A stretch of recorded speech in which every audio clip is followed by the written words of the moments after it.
This podcast is presented by the Prince George's County Memorial Library System. Just a quick programming note before we dive in. This book contains some mature topics, including depictions of sexual assault, which we will be discussing. This episode is rated T for teen. Hi, I'm Hannah. I'm Hawa. I'm Heather. And this is our podcast, These Books Made Me. Today, we're going to be talking about The House on Mango Street by Sandra Cisneros. Friendly warning as always, this podcast does contain spoilers. If you don't yet know what $5 can get you, continue at your own risk. We have here with us today a returning guest and co-author of the blog that accompanies this podcast. Welcome, Ella. Hi, my name is Ella. I work at the Laurel Branch. And as Hannah mentioned, I do co-author the blog that goes along with this podcast. I thought I'd start us out by just going around. We can ask, what did this book mean to you? Was this everyone's first time reading? If not, how did this reread compare to your memories of reading it when you were younger? So this was my first time reading the book. I was telling them earlier, this is a book I've always wanted to read. I bought it from my library. My older sister stole it from me. So I had to get a new copy for this episode, but I'm glad I was able to get a new copy and to dive in. This is not my first time reading the book. This book was actually required reading for me in high school, and I loved it the first time I read it. I've read it a couple of times since, and I was happy to revisit it for this episode. So this is actually one of my favorite books from childhood. So I read it and have reread it multiple times. It's one of the few books that I actually keep a physical copy of at all times at my house. And somehow reading it as an adult was even better than reading it as a child. But I do feel like every time I've read it, it has been a different experience. So I somehow did not read this as a child. I'm surprised because my mother was constantly handing us books that kind of fit into this modern classic or older classic vein, but I somehow did not read it. So it was fun to read as an adult. I think it is really beautiful and creative use of language. All right, so now I'm going to give you a little bit of a plot summary. Esperanza Cordero is a 12-year-old girl on the brink of young womanhood. She lives in a rundown building in a predominantly Hispanic neighborhood in Chicago. The book chronicles Esperanza's coming of age and observations of her family, neighbors, and neighborhood in a series of vignettes and poetic prose. Esperanza struggles with her changing body and feelings and tries to process the hardships she experiences and observes, from domestic violence to sexual assault. Ultimately, the novel ends with Esperanza fully invested in her dream to leave the neighborhood and become a writer with a home of her own. And I've got a little information about the author. I will say that I have always thought of Cisneros as being a San Antonio author. I'm from Texas, and I've always heard of her as such. She used to teach at a college in San Antonio, and she's, I think thought of as a person that San Antonio is proud of. And she's not actually from San Antonio. So I did learn that about her. Much like the main character in The House on Mango Street, Sandra Cisneros grew up in Chicago in a large Mexican-American family. She was the only girl out of 7 siblings, and so she often felt that she was the odd one out. She spent much of her childhood moving between Mexico and the United States, and her longing for home can be clearly seen in Esperanza's story. Cisneros bucked convention and her father's wishes by becoming an author. As she says in My Wicked, Wicked Ways, which is a volume of poetry she wrote, "An absurd vice, this wicked, wanton writer's life. I chucked the life my father plucked for me." She attended Loyola University before moving on to the famous Writers' Workshop at Iowa for her MFA.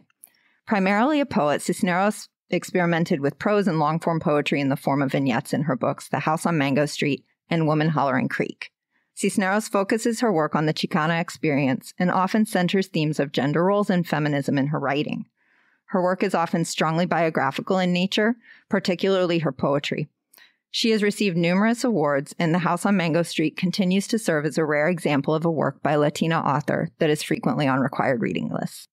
All right, so let's get into the discussion. First off, how do y'all think this book held up?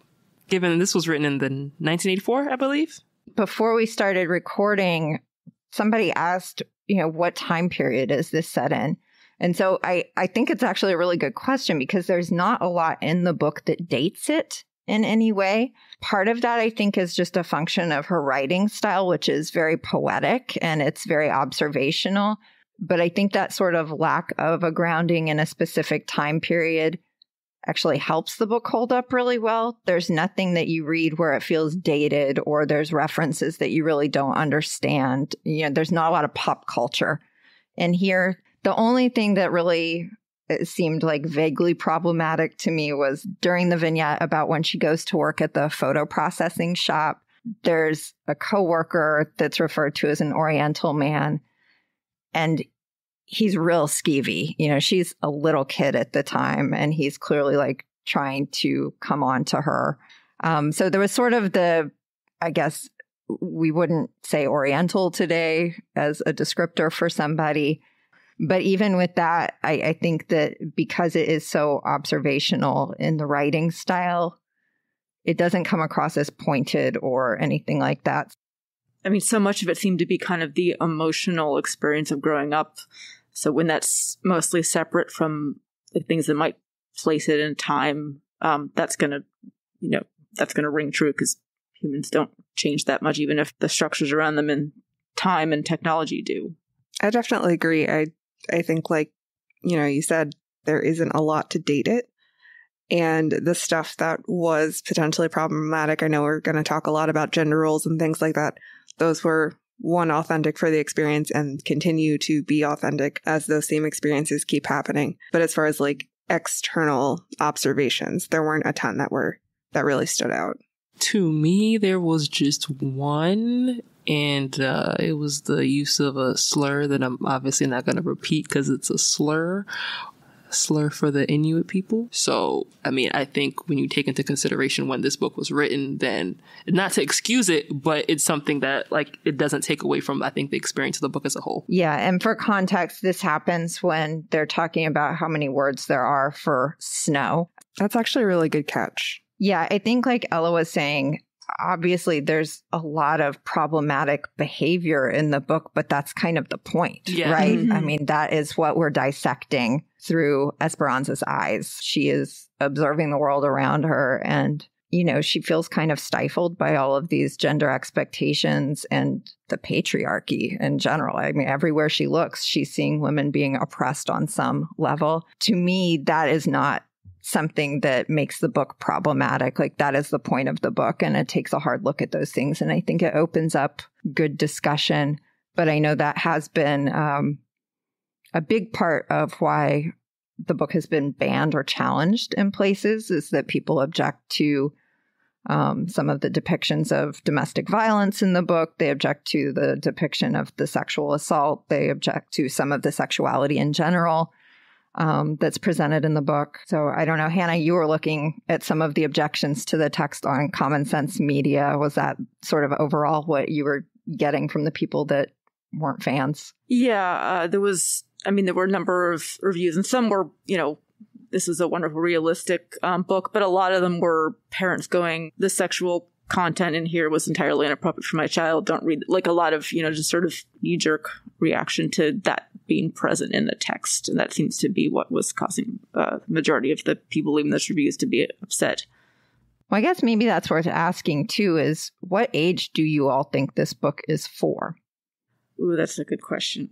I think there are a lot of delicate topics in this book. I will say that I read it as a younger middle school child and then reread it as a teen, and then now reading it as an adult. And there were some parts of it that were definitely over my head when I read it when I was very young. But all of the experiences that she has with older girls where they are on the other side of puberty or experiences and she hasn't had those experiences yet, those definitely rang very true to me as a really young girl who didn't really understand the other side, so to speak. So those parts felt really meaningful when I read them when I was younger. Thank you for sharing that, because I absolutely agree. And I think that also parents may be a bit unreal. I mean, of course, parents can have their kids read what they want to read, but to go as far as to try to get it banned, I think it's very unrealistic of what kids are experiencing around them that they don't even realize that kids are experiencing. And honestly, I think that a lot of this would probably go over the heads of some of the kids who may have read it. If they are like, I mean, I get that it's a required reading, but if they're not navigating it with some kind of like guidance or like someone who maybe knows a bit more, they may not even catch half the stuff the parents are worried about. Yeah, I think we have it in the teen section here. obviously Esperanza's 12, so we kind of think of this like, well, the main character is a child, so it's children's literature. But I feel with this one, much like I felt with Roll of Thunder, Hear My Cry, and with A Tree Grows in Brooklyn, all three of these books are as good as adult literature as they are as children's literature. Like nothing other than the age of the protagonist to me really gives any sense of like where it should be classified particularly. Yeah, I read it in high school and I think I had no real illusions about what was going on with some of the tough stuff in the book. But it is interesting that you brought that up, Ella, because if you were a younger reader, for example, the scene at the carnival, which I think is a rape scene, at least that's my interpretation of what happened in that incident. For Esperanza, Sally and the one boy go off to make out in an alley or behind a tent or something. And one of the other older boys ends up assaulting Esperanza, and she's, quite traumatized by it. But that being said, it's not explicit. Like it's implied. You get sort of that she's fighting against him and that she doesn't like him touching her. And she says, Sally, this isn't what you said it was going to be like.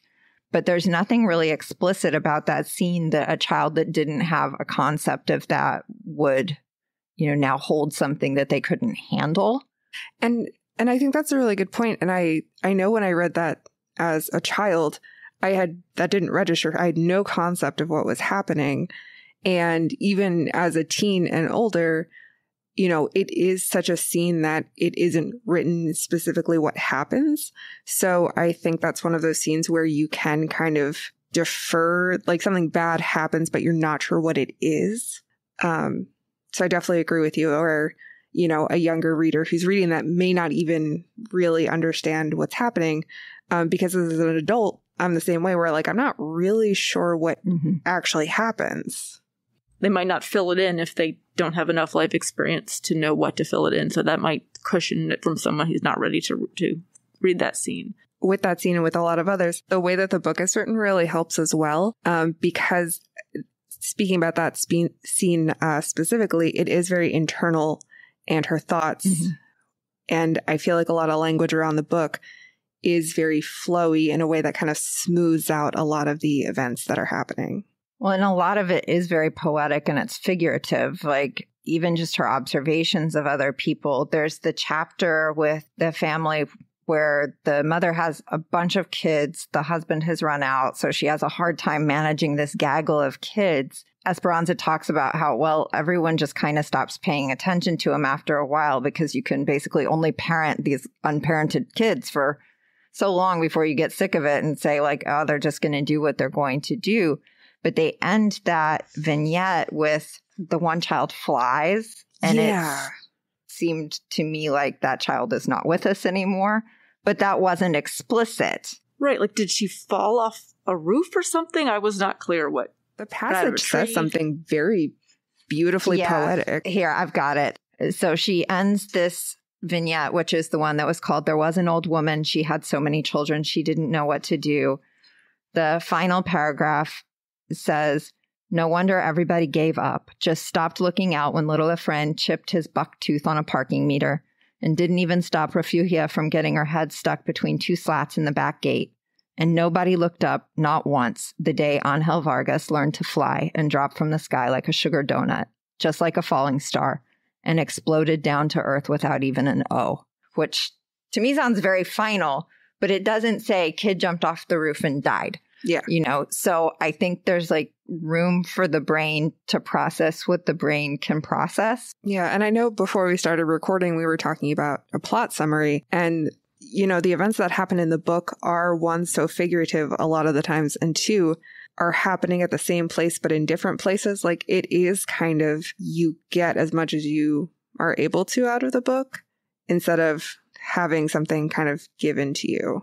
Yeah, I agree. I think I was trying to think of how to best describe her as a character, just because I knew we'd probably be talking about that. And I think you don't really see a lot of just her own interactions, but you see how she sees everything else. And I think how she perceives things is really how you get to know about who she is. So you kind of know about her through what she sees other people do. Yeah, she's very inward. I don't know. Hannah was on the Tree Grows in Brooklyn episode. To me, there are so many parallels between Esperanza and Francie. In many ways, the books are very similar while also being like polar opposites. You know, this is kind of timeless because there's nothing in there to date, whereas Tree Grows in Brooklyn is hyper specific to time, and it's just littered with these very specific things. Mm-hmm. But like the core is very similar to me. Like it's around this girl that has dreams and wants better for herself and, you know, is feeling kind of stifled by societal expectations and the culture around her and what they say she should do and what others should do. But the women, even the ones in bad situations here, are strong in their own ways. I don't read this and feel like it's an indictment of the women.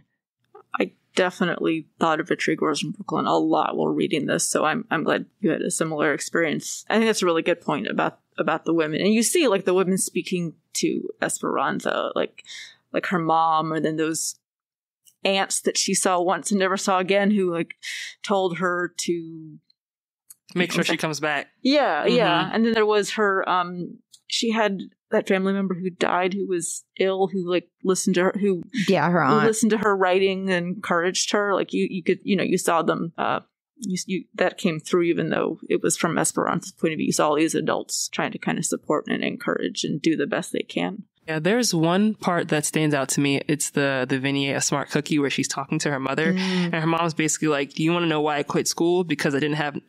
shame is a bad thing. You know, it keeps you down. You want to know why I quit school? Because I didn't have nice clothes. No clothes, but I had brains. I didn't have the clothes, but I was smart, and I don't want you to be like me. Like, she's encouraging her to like move forward. So I thought that spoke to that. Well, I do think there's definitely like a funneling of the idea of womanhood in this book that's not quite what the women actually are.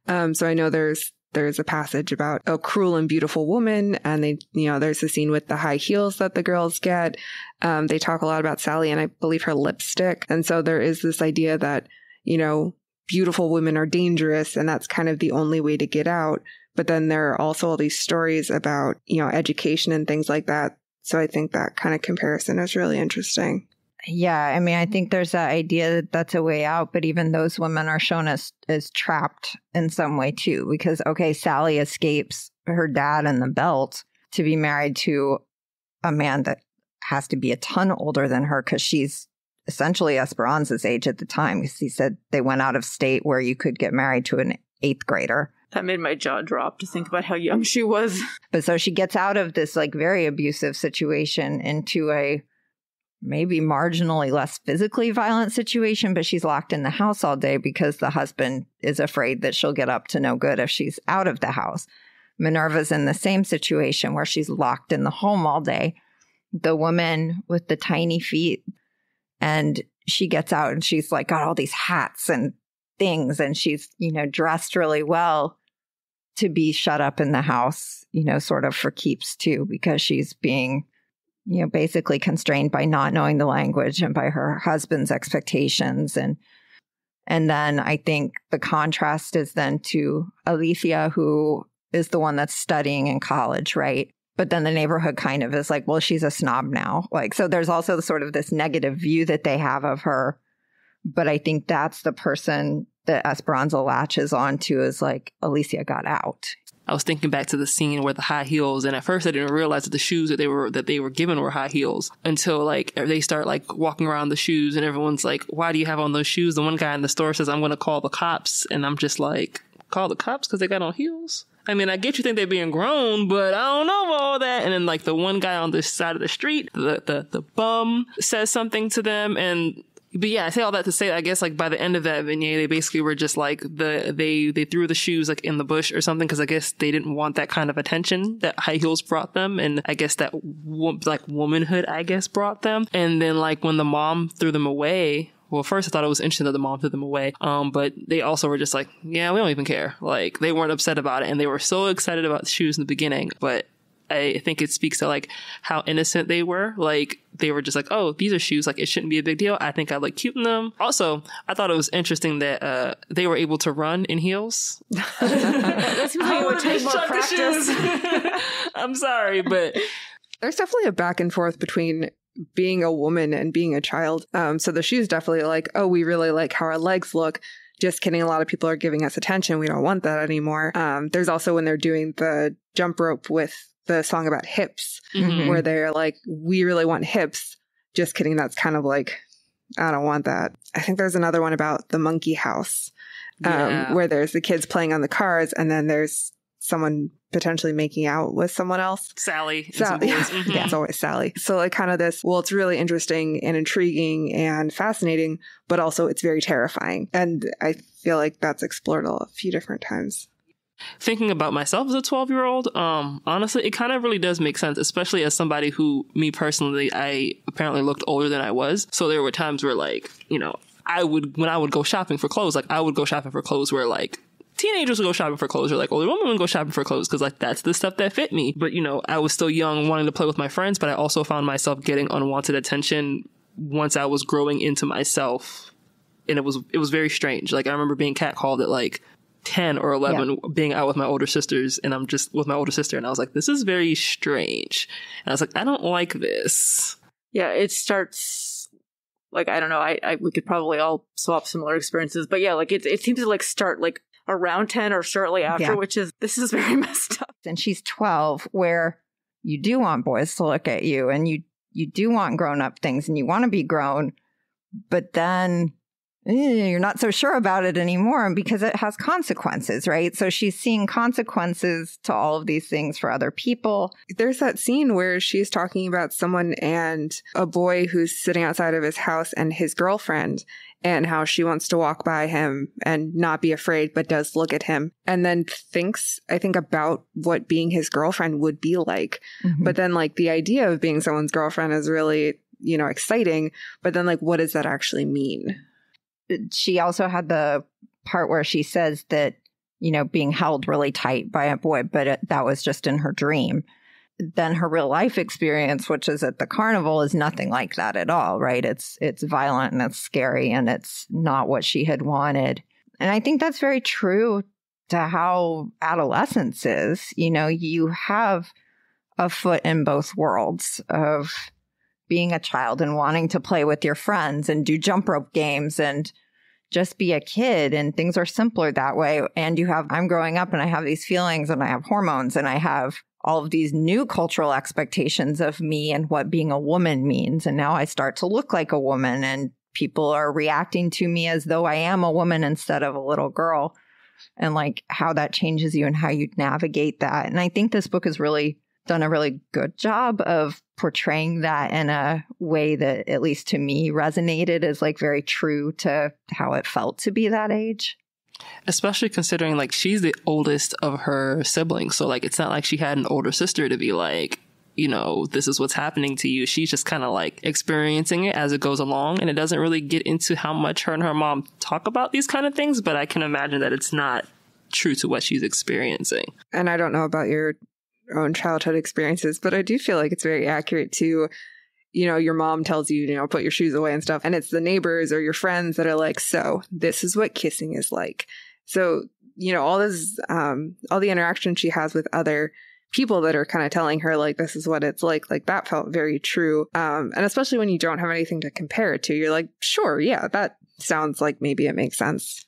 I was 9.5 when I found out what a period was, and I found out from one of my friends, and I was like, I didn't believe it was true. I was like, Mom, Dad, this is a real thing. Like, I literally, my mom and dad were I was like, blood just... Please tell me this isn't true. Like, this is real? And they were like, who told you this? I was like, my friend Julie, like, she said I can have babies now, and da-da-da-da-da. And they were like, what?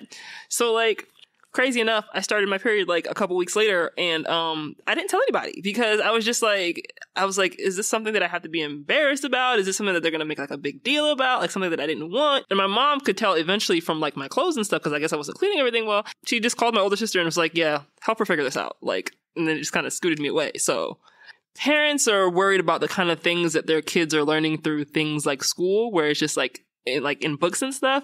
At least if this is something that's being talked about in the classroom, they have an adult figure to kind of guide them through this, where it's just like with other things that they're learning from their friends. When I was younger, I was the oldest and am still the oldest. That doesn't change.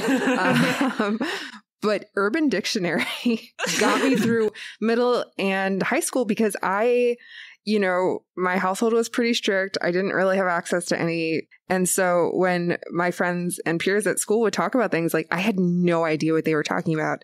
And not just sexual things, but just like terms in general that were any type of slang. So I would go home and Urban Dictionary things, not because I was like a deviant and wanted to like read about them, but because like I didn't understand what people were saying to me.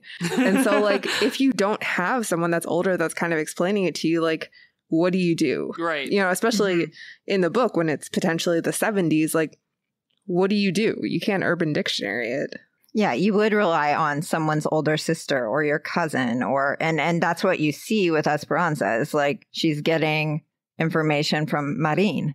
She's getting, well, a lot of information from Sally that probably isn't who you would want as your source on things because, man, Sally's living a dangerous life at this point. And if your family's not going to tell you, you're going to be getting it from the neighborhood or you're going to be getting it from your friend who's fast, right? Which is exactly who your parents would say, like, don't hang out with that person. Like, you shouldn't be. Right. No, that's why when they had on them heels, they were probably thinking, fast. And I'm just like, they should. I mean, like so many kids put on heels and walk around in them. Like, I feel like that's a normal thing that pretty much everyone does. Like, just like, hey, they're too big for me, but I'm going to try them. Walk around and feel like a, baby bird who can't stand straight like that. But they wore them out. Like, I think that's the difference. There's no way my mom would have let me like wear heels out if I was 10, like Nenny was, or however old. She would have been like, no. And then they fit perfectly. So there wasn't this like illusion of like, or an idea that, oh, these are too big for me. I'm just playing dress up. This was like, no, this is part of my wardrobe. Right. This is who I am. Because then like, what are the neighbors going to think of your family because you let your girls go out in heels, which is like, oh, they're fast, right? Like it's this sort of sexualization attached to the idea of heels. I was going to say, and they do have a concept of it because they talk about their legs and how their legs look in the heels. So like they understand that there is that connection going on. Shoes come up a lot in this book. Like I feel like Sandra Cisneros has like a lot of like feelings about shoes because in the scene at the baptism where she dances with her Tio, like so fixated on her bad shoes that it's just like really like killing her event for her.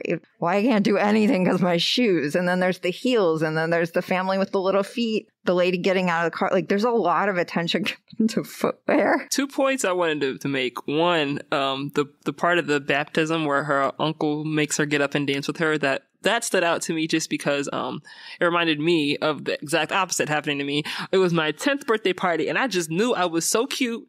And I was getting up, I was dancing, and my uncle said something to me like, girl, you can't dance. What are you doing? Oh. And I'm just like, even now, I'm just like, yeah, I'm not really much of a dancer. Like, I don't like to go out in public and dance. So, like, I thought that scene was really cute. How her uncle was just like, come on, get up here, girl. You're the most beautiful thing in the room. Like, I was just going to say, at the same time that I was reading this book, I was reading a lot of books by Francesca Lia Bloch, and she writes very similarly as far as descriptions and things like that. And there's not like a lot happening as far as like plot, but there's just like a lot of introspection. And I think that kind of paved the way for me to be interested in magical realism, where things aren't like quite how they're described. So I think that I personally had a softer landing into this. Whereas I think if you were reading other books that were very, this happened and this happened and this happened, this would be very confusing because nothing like really happens. Yeah. And I think that that's a really great point. But like this to me fits very much in with Latin literature in general, where magical realism is, very important just stylistically. Yeah, I totally agree, Ella. I think that it's very present in this book. I think it's very present in a lot of the Chicano literature. Though that being said, I do think the other authors that I read, contemporaneous to this book when I was like in high school, they were all men.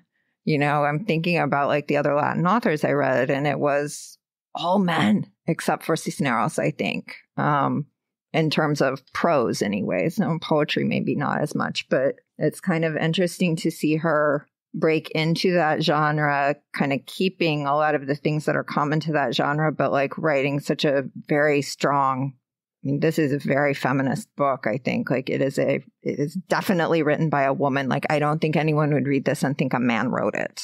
Yes, there's something very fluid about the way it's written. Even if it was written in more kind of structured way, there is something about the language and the way that it's presented that feels very soft, for lack of a better way to kind of describe it.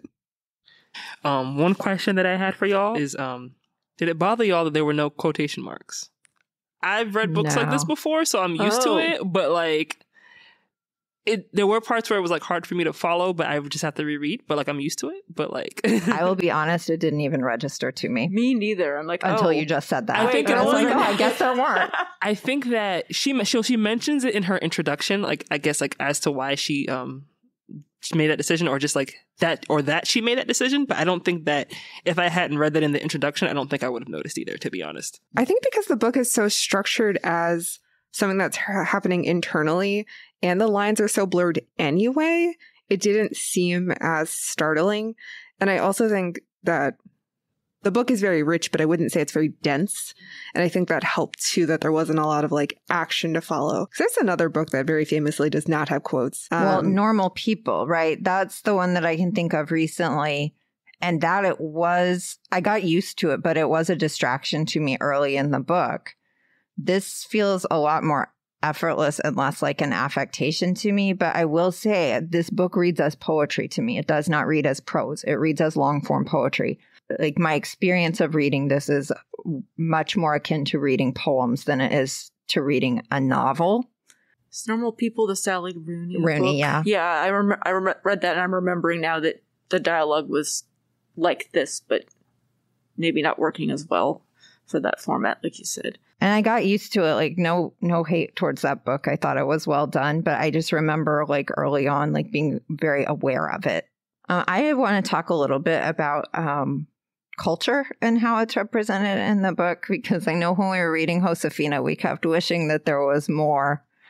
And we get a lot of Mexican culture in this book. It's just interwoven throughout. You know, the depiction of Catholicism in the book, there's so much there, even though the book is so spare and there's not a lot given to it. The issues around the school. So you have this family that is, you know, poor. Well, all of the families in the neighborhood are poor, and yet they're finding a way to make sure that their kids can go to the Catholic school. And then, well, why are they doing that? Is it because they're super religious? No, not really even. There's the line where she says something like, if you go to the public school, you'll go bad. Yeah, that's what her dad said. Which, like, that was totally what I was told when I was a kid. You know, my school was next door to a public school. And it was like, even the teachers would be like, don't go over to the fence. like that something was like, it was catching or something. Her visit to the bruja who tells her fortune. She's just dealing the tarot cards, and then she's like getting some water and looking for bubbles, and she's doing all of these things. And then at the end, she's like, basically says like, I'll pray to the Virgin for you. And it's like, oh, that's so spot on too, because you have this interesting mix in Mexican Catholicism, I think, of folk practices and sort of like spiritualism and mysticism. And then you have the church, and they all coexist. But it's this weird, tenuous sort of relationship at times. I think it's interesting how the church has like navigated that in the past. But I think it's a real credit to her as an author that she can write a scene that has that much underpinning it in a few sentences. You know, these are so spare, each little chapter, but you know so much about each of these characters in spite of that. And I think some of that's the work that she's doing, and some of it's the work that she makes us do ourselves. You fill in a lot. You know, the Gil, the furniture shop owner, where they go in and he has the music box and he tells them, well, that's not for sale. Your brain wants to fill in the backstory on that. And so you do. So now you know a whole lot that you've just put there. You've infused with whatever you're bringing to the table. I think there's real art in how she does that in a book that is this slim with so many characters. But like, I feel like I know all these people. Like, I feel like I have a real sense of who that person is and how they move through the world. And it's dozens of characters by the end of the book, which is amazing. it's a slim book. The chapters are super slim. There's so much that she fits in with like effortlessly with very few words. It's a work of art. I think that definitely speaks to the experience of reading it. And I think that's also why like you'll pick it up and catch something else that you didn't catch before. So the more we talk about it, the more I'm realizing like the different layers to it. And that's helping me process how much I enjoyed this book. Well, I think the details that are chosen for each character are very purposeful and work extremely well together as stepping stones where you don't need the whole path. You just kind of have these details. And to do that without reducing the characters to like cliches or stereotypes, I think is just incredibly artful. It's very easy to give people enough that you have sort of a cookie cutter version of a archetype, right? And that's not what's happening here. I think there's real depth, but there shouldn't be because the book is one paragraph, sir. But now I feel like I could tell your whole life, which I think is a pretty phenomenal thing to be able to do. I agree that every time you read it, there is something that you kind of are putting together. But to go back to the idea of the details, the thing about the details that stands out for me is that they're so intimate that it's not how many there are, it's the quality of them. Like, unfortunately, I have a very different dancing experience than Hawa, where I feel like my family has my uncle who is always dancing at weddings, not so much at funerals, at baptisms. Like he is always on the dance floor, pulling someone onto the dance floor to salsa with him. And like that, regardless of where we are, we know that Uncle Pete is going to get up there and start dancing. And so like that felt very intimate where like he wants to get you up and dance. And I'm like, no, I don't want to. And you just end up doing it. Or like you said, with the Catholicism, you know, my dad is very much like cats are evil. I'm like, why? He's like, they just are. They just are evil. But then like we have to go to church. Yeah. I did also really like the depiction of the nun in that very brief episode where she wants to eat in the school cafeteria, but you know, she can't because she lives too close. Her mom wants her to go home. And then her mom finally gets tired of her like complaining about it. It's like, fine, I'm not going to make your lunch though, but I'll write you this note saying that, you know, you're too skinny and can't like burn the calories to come back home for lunch each day. And the nun is immediately skeptical of it and says, well, don't you just live over there? And then somehow like realizes like there's just this very human moment of where they both see each other as people. And I just thought that was like really beautifully done. I'm sorry, I took a total tangent there off of the Catholicism thing. My question is, why does she say the house that wasn't hers was hers? I went to school with nuns. And when they ask you a question like that, it doesn't really matter what the answer is. The answer is whatever they're saying. So I definitely was transported back to school where the nun was like, wasn't this? And you're just like, yes, ma'am. Yes, sure. Haven't we all had the experience of somebody asks us a question and we like forget how to answer it or forget any details about our life? You're like, pull for an answer, and then you realize what you're saying. You're like, this is not accurate. What am I doing? Yeah. Maybe that's just me. She ate in the cafeteria. It was like, it's not even all that. Yeah. And then the other thing was, so are rice sandwiches a thing? I think they just didn't have lunch meat. Okay. Yeah. And so I saw that it said that, but I also didn't know if that was like literally like a thing. No, and it ended up being terrible, right? Because it made everything all soggy. You know, her mom said, well, fine, I'll write you the letter, but we're not doing all of this thing where then you're going to need mustard on this and he wants lettuce and all of this. You got to figure this out. And so rice was what she would have had to eat if she had gone home for lunch. So it's like slap it on some bread. Now it's a sandwich and you look like you should be in the cafeteria. Okay, I just wanted to make sure it wasn't actually a thing before I said how ridiculous that sounded. Well, I was going to say, and Heather can probably speak to this, there's like two extremes of Hispanic culture with food. There's one where like we're all getting together and cooking these elaborate meals, and then there's like whatever is in the fridge is going in this sandwich and or omelet. And like those are the only two extremes. Like you either have really good food or you just have like a hodgepodge of whatever you found in the fridge. That's funny because the reason why that made me laugh so much is because, so my mom's from Sierra Leone and my dad is from Guinea. African countries, a lot of rice. I guess I'll just speak to West African countries. I don't know about the whole continent, but I'm right, rice. So whenever we would want to go out and get something to eat, can we get McDonald's? There's rice at home. So that was really funny to me. One thing that we actually, funny enough, we haven't really talked about yet is the actual house.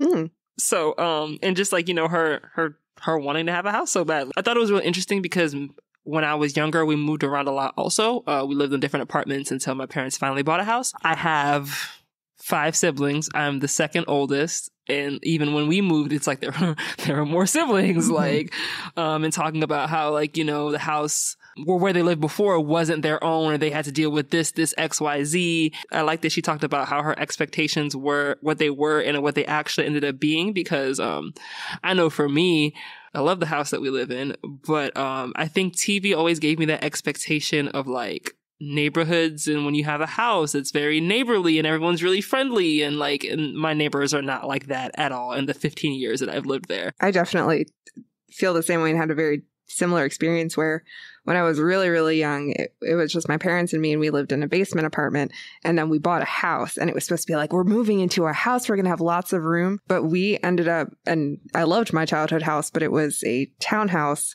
across from a meat packing plant where you couldn't go to the park next door because people there that you didn't want your kids around. And so this whole dream of we have our own house, where it didn't really match up to what my parents really sold us as. And I think at some point when my siblings came, we ran out of bedrooms.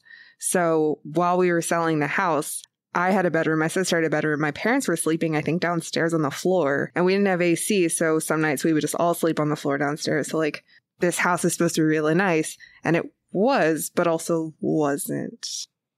And yeah, you think the neighborhood, it's going to be what you see on TV or something. With the white picket fence and yeah, all the but things. It isn't. In a lot of ways, neighborhoods get usually less cohesive when you're in a house than when you're in more housing density, because you're not in each other's business as much. You can have distance. That seems to be part of what she wants from this house. She wants some solitude. She wants to be able to remove from everything that's connected to her neighborhood, the expectations, the hardship, the noise, it's all of these things. And so for her, I think it's a getting out more than the house itself. I know she talks about a house a lot, but I don't get the sense that it's really about the house so much. It's about the idea of a house. It's about the idea of escape and self, and having its embodiment of who she imagines herself to be, if not for all of these things that are kind of crushing her where she is. I think houses too also, represent a lot of security, especially when she talks a lot about how they've moved throughout the years. If you have a house, in theory, you're not moving anytime soon. You own something. This is your space. She talks about having people live in her attic. She can do what she wants with the it. Bums in the attic is so funny. Are they rats? No. Bums. Right. She's and say that with satisfied, This is one of the many times when her parents are just mentioned the whole when we win the lottery, we'll have the house that we want, and it just makes it sound so impossible. And I think she takes it. She's no, I know this is something that I want, and this is something that's going to happen. I think there is a certain point when you're a child where you kind of come to that understanding that what you think your life is going to be like and what your parents say your life is going to be like is not maybe what your life is like. Mm-hmm. And I think that that's a really good scene of our parents are oh, we're going to win the lottery. Oh, we're going to move here. She, I think, internally knows somewhere that, they're not going to win the lottery. Yeah. They're not going to move into this beautiful house on the hill. It's nobody wants to hear that in response to something you want. Oh, when I win the lottery, I might have made this up, Ella. I feel I saw you roll your eyes at the lottery part. And I'm just that would have been my exact reaction. Imagine me saying, oh, this is something that I really, really want. Okay, when we win the lottery. Well, the other thing too is the lottery, obviously the lottery is chance, so there's a chance that you may end up in this beautiful house. And rightfully so, she doesn't want to hear that. I don't want the chance to maybe, if I'm lucky, live in this house. Like, I want to. There's no agency in chance, There right? is no agency. You're not in control of your own life if you're leaving it to chance. I do think that's interesting, like the through line of that. And then the book closes is her talking to Alicia. And Alicia is the one who got out. So I think it is interesting that like maybe the growth that we see in Esperanza is her growth towards more realism. As the book goes, she gets less in the magical thinking and more in what are things that I have control over? What can I do? She's talking to the person who's done it. She's not going to go look at the fancy houses and hope. She's going to figure out next steps for herself. And she starts to believe that. I think she believes that she can make that happen now. Now let's talk to someone who actually knows something about one of the main topics covered in this book, Chicano literature. My name is Randy Ontiveros. I am an associate professor of English and also the director of Honors Humanities at the University of Maryland, College Park.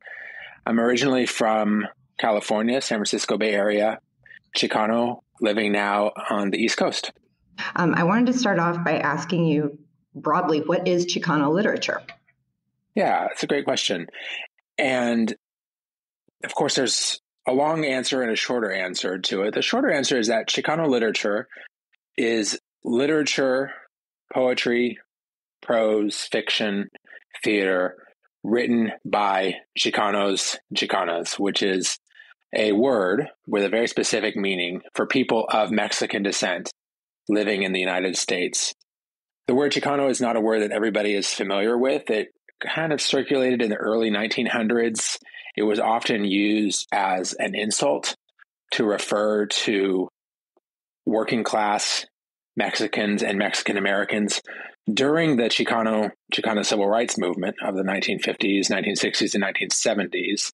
It became embraced as a word of pride, much in the way that, for example, queer communities took a word that had been a slur and made it a badge of honor, or ways that the N-word, for example, has been reappropriated in some contexts. So that's kind of the history of the word Chicano, and Chicano literature is a very large, rich canon of writing that reflects and meditates on the experiences of Chicanos and Chicanas. It is often a literature that is exploring the experience of multilingualism, Spanish, English, code switching, other languages as well. It's a literature that often explores borders, both physical national borders, but also metaphorical borders of different kinds. It's a border crossing literature. So why is the house on Mango Street important, and how does it fit under the umbrella of Chicano literature? It's hard to overstate how important this book is in the Chicano literary canon. It has been enormously influential in shaping the work of other writers, in expanding the readership of Chicano literature. The book was originally published in 1984 by a small independent press named Arte Público. And Arte Público had been founded in the 1970s by a group of scholar activists who were frustrated with the corporate publishing neglect of Chicano writers and Latino writers more generally. So House on Mango Street is published in 1984, and it wins this award called the American Book Award by the Before Columbus Foundation, which was an organization created by the author Ishmael Reed. And this gives the book a good deal of visibility. And I think the book, over the course of the 1980s, begins to expand its readership. And then in 1991, the publisher Random House re-releases House on Mango Street and puts its kind of marketing power behind the book. Visibility increases.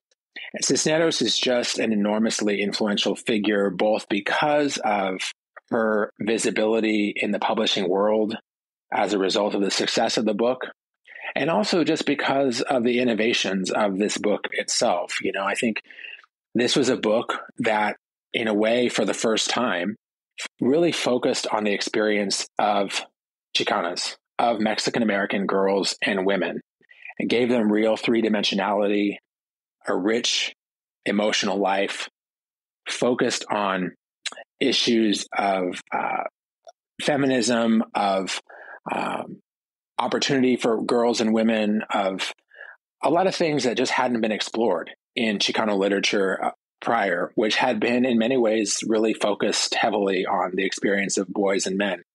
And so Cisneros is just doing something really innovative in this book and is really becoming a public literary figure. And the book has just remained really important for that reason. Chicano literature has changed a lot in the decades since then. I think there's a much broader cast of characters, you might say, that are available. There's a lot of different kinds of writers with very different backgrounds than Sandra Cisneros, including Chicano writers of African ancestry. But this book remains really important. You've talked about the book being innovative for a lot of reasons. One thing that we commented on is how poetic it is. And Cisneros obviously had a background as a poet. So I wanted to talk to you a little bit about the style of the book. We were kind of on the fence of, is it really a novel? Is it a thinly veiled memoir? Or is it long form poetry? Where do you come down on sort of the stylistic background of the book? Yeah, I mean, I think I come down on yes. It is all of those things. A big part of Chicano literature is this idea of borderlands, this idea of spaces that are sort of neither here nor there, that are liminal third spaces. The very important Chicana poet and thinker Gloria Anzaldúa wrote a lot about this, and she's somebody who is very important to Cisneros's writing and the kind of world that Cisneros is part of. And I think, part of this book, what makes it remarkable and part of what helps to understand it as Chicano literature is this sense of crossing borders of different kinds, including genre borders. And so, yeah, I do think this is a book of poetry. I think it reads as fiction too. It has a lot of these different elements to it. And that's what makes it really rewarding when you reread it. The book is also a feminist work. Can you speak a little bit about feminism in the book, or more broadly within Chicano literature, and how that is represented and what it looks like? Yeah, absolutely. Cisneros publishes this book in 1984 at a moment when mainstream feminism for many decades had really been predominantly associated with the concerns of white women, and particularly of middle class and upper class white women. And, during those same decades, there are a lot of feminists of color who are doing really extraordinary activism, art, things like this. People like Toni Morrison, Toni Cade Bambara, many, many others. Cisneros is coming out of this world, a movement that sometimes gets called third world feminism or feminism of color. And she is somebody who is very much committed to thinking about Chicano literature, not just being about representing communities, ethnic communities that haven't been represented much in media, but really thinking about the ways in which the experiences of girls and women are unique, the kinds of obstacles and injuries that they experience as girls and women, and also the kinds of richness of their lives and the beauty and the survival and the progress of Chicana girls and women. And so Cisneros very much comes out of the kind of best traditions of feminist activism by women and girls of color. And it's just at the center of this book and part of the book's legacy, and also just artistically what makes it amazing, because she has these amazing ways of taking really extraordinarily difficult, sometimes painful issues and making them very personal, making them kind of relatable, and making them moving and transformative. Okay, well, thank you so much for talking to me today, Randy. I really appreciate it. Yeah, thanks. This was a lot of fun.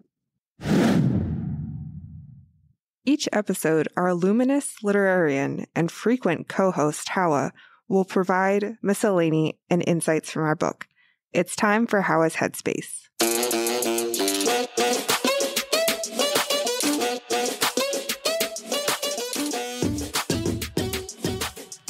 Hi, everyone. Welcome to Hawa's Headspace, the part of the podcast where I literally say whatever comes to mind. For today's segment, I'll be describing the elements of my dream house. Okay, so first off, I would like a French country style home. Admittedly, I didn't know what this was until I started researching for this segment, but it fits so perfectly with what I had in mind. So Rocket Mortgage describes a French country style home as being inspired by the abodes found in the countryside of France. French country homes have pointed roofs, shutters, and are typically made from stone. Inside, you'll find a stone fireplace, distressed wood, subdued palettes with pastels or warm colors worked in. This house is huge. And that's definitely something that I'm going for. I've always wanted to live in a big house. I have a big family currently. And, when I have family of my own, I would just love for us to all be able to have our own space. And I would like to have friendly neighbors. Not too friendly, though, because I don't want people in my business like that. Like, I don't like people that much. Okay, so this might be a librarian cliche, but I would definitely want my own personal library. Like, right now, I have like 2 bookshelves and a book cart full of books. And I knew that if I had more space for it, I would absolutely have more. And I'd probably share that room with like a space where I can also put, like, I also have a huge record collection and I collect Funko Pops as well and elephants. So I would just want like one huge room for all my collectibles to have their own space and a space where I can enjoy them as well. Like, I would want my own little reading corner and my own little corner where I can play my records, and then just somewhere where my elephants and my Funko Pops can be like fully displayed. Growing up, I didn't have a room of my own until I was 18. I shared with my twin sister until she went off to college a year before I did. So that's when I kind of finally got to have my own room. And even then, like, she still had to come back for break, so I didn't even really have my own room until a couple years later. I know this might not even necessarily be a thing. Maybe it is, depending on how big your house is, but I would love to have like a parking lot, like, or somewhere where like I know that if my guests come over, they don't have to worry about where they park. One of those high-tech kitchens, like where like, like you can get on Twitter from the fridge. I want a pool. I can't swim, but I want a pool. And the last thing I would like is an indoor fireplace. I recently went on a cabin trip and there was a fireplace indoors, and I thought that was really cool. So, yeah. Thank you for tuning in to Hawa's Headspace, and make sure you tune in next episode to see what else I got that's going on in this brain of mine. Eventually having a house to call her own is something that was very important to Esperanza. We were wondering, if she was a house, what kind would she be? We'll figure that out with the help of a personality quiz from UQuiz. So our plan is to answer these questions as Esperanza and see what kind of house we get. Question number 1. What do you protect? My heart, my family, my lover, my past, my future. She's 12, so my lover is probably not. Right. I think my future. I agree. I think that's the thing she holds on to the most. What do you fear? These are kind of deep questions for a 12-year-old. Myself, failure, hope, death, rebirth, pain. This one is less clear-cut. Failure, potentially? That would be how I lean too. Failure it is. Pick a book. Beloved by Toni Morrison, House of Leaves by Mark Z. Danielinsky, Annihilation by Jeff Vandermeer, On Earth We're Briefly Gorgeous by Ocean Vuong, House on Mango Street by Sandra Cisneros, Grimm's Fairy Tales by the Brothers Grimm. Clearly it's House on Mango Street. I mean, I figure, but I just want to make sure y'all didn't have any other thoughts. I mean, that is the straightforward answer, and I'm totally there for that one. But I also do think that you could, if you wanted, based on like sort of the writing style and the short like chapters that will stand on their own, you could make an argument for Grimm's Fairy Tales. I also feel like you could make an argument. Oh, that's a difficult one. Because I do think House on Mango Street is the easy answer. No, I also feel like if we pick Grimm's, it's going to like have her living in like a tree house or something. That's true. Pick a flower. Pink camellia, longing. Red rose, I love you. Hydrangea, gratitude for being understood. Red columbine, trembling. White rose, I'm worthy of you. Or a daisy, hope. I can read those again if you'd like. No, I think I lean towards either the pink camellia or the daisy. I don't think hope is right for her. Okay. I was going to say white rose, that I'm worthy of you. Like, that she's finding her self-worth here and she believes in herself. I feel like I'm leaning towards the Pink Camellia for Longing only because the majority of the book is that. Yeah. And it's only towards the end that she white roses. Yeah, that's how I feel too. Like, I think Longing is ever present in this book. I think Pink Camellia makes sense. You could argue some others, but I think that one feels the most right to me. I also was She gonna also say. had her cute little like pink and white dress at the baptism. yeah. And then when they talked about her undershirt with the pink rose on it, like that made me think of like Right. little undershirts I used to have as Yes, a I kid. totally had that same one. Yeah. Just the one singular. One right here. Right here, Yep. yep. All right. I don't know about these undershirts. They were ubiquitous when I was a kid, like these little tiny camis, and you'd wear them, you know, Just under stuff. And they had this little flower right here. We gotta put a picture on the blog. Wait, maybe I did wear one of those as a kid. It's coming back to me now. You couldn't escape the little rose that then you Right. saw through the clothes. Yeah. Right. All right. Pink Camellia it is. Are you in love? Yes. No. I can't be. What does that even mean? That be. feels very melodramatic. I can't be. But like, why? No, love. But also, I kind of want to lean towards that. I don't know. I mean, I feel like because of her age, like, Yeah. Well, I that's can't be okay. like kind of fits. Like That's what? fair. Ew, boys. Okay, that's fair. So I can't be. The quiz was written for her. What is your house made of? Concrete, brick, clay, wood, glass, or metal? Her house is crumbling bricks. Okay. That is said in the book. So I think we've got a clear answer on this one. Okay. What kind of house are you? Please type your answer. Optional. How you Hold gonna on. do a quiz No, where hold I on, say we're what gonna- kind of house I am You and can- then ask me what kind of house I am? This is very meta. You Like- can, you can, without Okay, answering. I got it. A house of my own. So Hawa, type in not a Write this down. flat, not an apartment in back, not a man's house. Those are her literal words. Let's see what it tells us. What does that mean? Not a man's house. Oh, is it just like a man that? Because it belongs to her. Oh, gotcha, like, gotcha, it's gotcha. not her husband's or her dad's or. Okay, so our results, and I think if you guys can put this in the blog, that'd be great, so people can have a visual. If that's okay, give me your homework. I studied architecture, so I'm ready. Your result: a house with teeth. With teeth? With teeth? With teeth. Like the beverage? Teeth. No. Like teeth in your mouth? Teeth. Yes, like Oh, teeth like in your dental. mouth. Yes. A house with teeth. You consume all things around you, taking them in and never letting them out. You've eaten your past self, consumed your doubts, letting them settle somewhere inside you. There is a hungry thing sewn into you and you look forward always. So to describe this house, I don't know if y'all are looking at it, I'm if somebody looking at else it. can better describe it. Okay, it is a ramshackle, very large home, lots of gables. It's in disrepair, looks haunted, is clearly uninhabited. It's like 3 stories with like all of these like dormer windows. There's like a turret. Have you seen the movie Monster House, the animated movie? No. It's like a weirdly serious kids movie. But basically that the house is haunted by someone's dead spirit, but the house has teeth. And it's very similar. But yes. You know, I feel like that's what they modeled this off of because I just Googled it and it's just like... It is that house. Yes, So- it looks like it. I will say I went to the rest of the results, and I don't really like any of them. Oh, The they all choices suck. were a house with bees in the walls, a house with ghosts in it, a house on fire, a house with teeth, and a waterlogged house. This took a strange turn into It horror. is. This is a dark quiz. Yeah. Though, in fairness, I don't think that the description was totally off base. Like, No. Yeah. there is a hungry thing sewn into you and you look forward always. That's accurate. That's actually also very poetic and in I the was about to say, style that of the sounds like book. it came from a chapter that was left out of this book Yeah. or something. Do y'all think that Esperanza would be pleased with this house?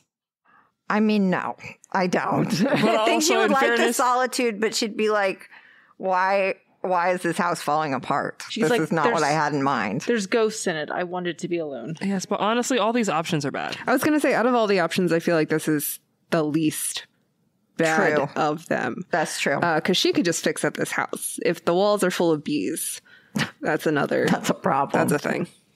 All right. Each episode, we ask whether our book passes the Bechdel test. The Bechdel test asks whether a work features two female characters who talk to each other about something that doesn't involve men or boys.